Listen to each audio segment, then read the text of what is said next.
Hello and welcome back to the Q&A. So it's been probably a solid 3 weeks since we've done one of these, and well, it's great to get back. I had loads of questions from last week, but there can never be enough. So if you do have a question, please leave it in the comments of this video. I'll add it to my big Word document, and I can essentially get through everything that I'm asked, so it'll be good. So the question is from This Is Ricky P, and he says, something has bothered me about the name of the upcoming expansion, Warlords of Draenor. Why Warlords? Why not Warchiefs, considering it's focused on the Orc clans? With Gul'dan essentially an outcast and the only Orc in contact with Kil'jaeden, couldn't he try to summon demonic allies? Might Illidan make an appearance if this is true? After all, wasn't he considered a Warlord of Draenor? Also, what do you think is the big evil and end boss of this expansion? Who is the guy pulling the strings? And finally, is there a character in WoW lore you really cannot stand? Well, if you've watched today's Warcraft Daily, I'll probably say there. But yeah, someone you could really hate or just wish never existed. So I'll get on to every single point you have. First of all, why is it called Warlords? Well, I have a feeling we'll be fighting more than just orcs. Orcs will be the main thing, absolutely.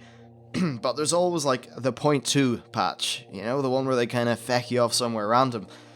And Netherstorm, well, Netherstorm is not, or at least its Draenor equivalent, is not somewhere we're going to get to go to at launch. So that makes me think that perhaps there's something going on over there.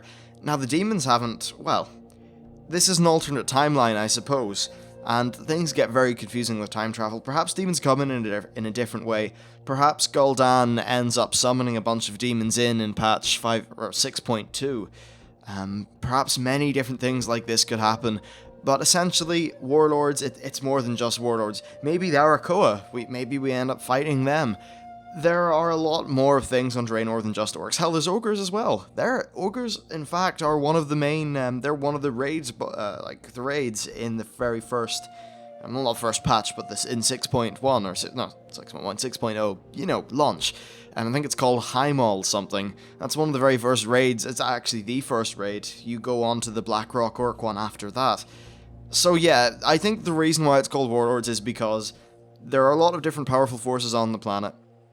Mainly the orcs and the ogres, but also there's a possibility of a Burning Legion tint and a few other different things coming in.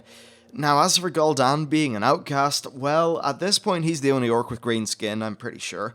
All his contact with your man Kil'jaeden has kind of messed him up, but he is definitely in contact with him at this point. Basically, the story, or at least the orc story of Shadowmoon Valley, is that there's Ner'zhul and the Shadowmoon clan who are probably a little bit, not good guys, but a little bit less demony evil. And then you have Gul'dan and the Stormreaver clan, who are, well, fighting for a bit of a different direction for the Horde, because, of course, if Gul'dan brings in Kil'jaeden and gets the whole ball rolling with that, then he'll get lots of power. Do remember this is an alternate timeline, so it doesn't, like, things don't necessarily have to happen the exact same way as they did in the past, so the whole Ner'zhul Gul'dan sort of thing could perhaps end up being a little bit different.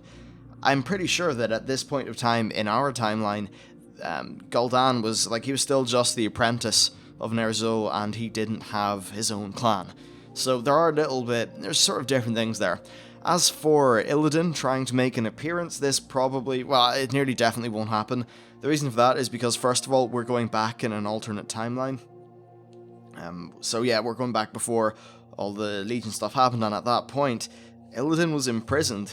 The whole, I was imprisoned for 10,000 years, you are not prepared, blah blah blah. Well, he was in prison for 10,000 years by the Night Elves, and he was freed in Warcraft 3, but of course the story of this happens before Warcraft 1. So, no, there very much will not be Illidan. However, the expansion after this, because the expansion's kind of leading on from each other, the expansion after this is likely going to involve demons.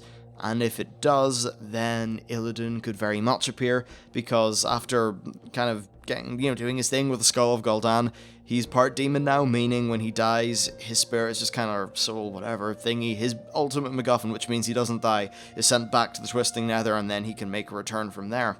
So, yes, like, you said, like, is he considered a Warlord of Draenor? Well, he was a Warlord of Outland, but not a Warlord of Draenor. He was never really in Draenor at the time when it was Draenor. So, yeah, there's that. Now, also, I was asked, what do you think who is the big evil and the end boss of the expansion? Who is the guy pulling the strings? Well, I think it's Kil'jaeden, because Kil'jaeden is known as Kil'jaeden the Deceiver. He is very deceptive. He is the kind of guy who would be in the back pulling the strings. Now, it's possible it's him. It's also possible that it could be, say, an old god, because the Arakoa were actually trying to summon an old god back in Burning Crusade, so maybe it's either one of those two things, I think. The thing is, though, it's an alternate timeline. Could our timeline Kil'jaeden, get himself mixed up with all this?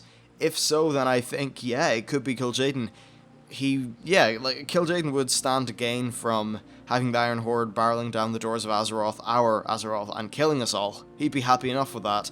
And Kil'jaeden's way of combat is not the same as his brother Archimonde's. Archimonde was the war guy. He was the one that would march up and just beat the shit out of you.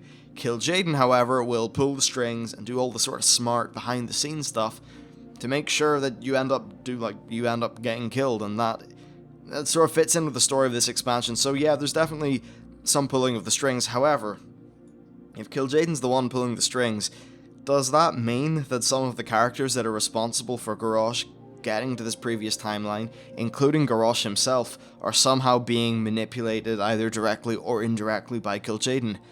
Perhaps Kairos is having whispers from somewhere? Maybe. That said, I don't think Kil'jaeden can even talk through the whisper thing, like old gods can. Of course, old gods are still a possibility, but they did say that the next expansion will follow off this, and it makes sense for it to be a Burning Legion theme instead of a alternate reality old gods theme. If we are dealing with an old god, it will be N'Zoth, under our own sea, not in Draenor. So yeah, there you go, I think it'll be Kil'jaeden. Now finally, the part of your question was, is there any character that I really can't stand? It's Anduin Wrynn. I think he's pretty written. I think he's just stupid bad character. I could say so many things. So essentially the guy is still relentlessly neutral. Relentlessly, ridiculously neutral. A character has to react to the places that they're in and the situations they're put through, and at no point has Anduin done this. He has been kidnapped by Moira, kidnapped by Onyxia, nearly killed by Garrosh. He's had his mother killed, he's had his father kidnapped by... Who was he kidnapped by? Onyxia, I think. Basically, a lot of shit's happened to this guy, and what's interesting about a good character is it's how they react to all these different experiences and how that dialogue and story is written. Anduin, it's as if his past never happened, and it's as if any current events that happened to him never happened. He nearly got killed by Garrosh, and yet after that he's still being Mr. Ultra-Neutral, blah blah blah, and taking the high ground. But it's okay to take the moral high ground, but not in a situation where it's getting a lot of people killed, and not getting a lot of people killed, but there's just things like Garrosh being ridiculously barbaric and violent when they landed on Pandaria. That happened, and the Celestials were like, well, we don't think we should let these guys in to into the Vale. And who was it that convinced them to do that? Anduin. Where did that lead everyone? Not very good.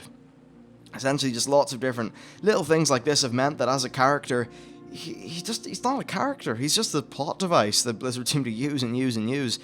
And Metzen actually recently said that he would like Anduin to become king someday. They need to have this character to start reacting to things before they make him king.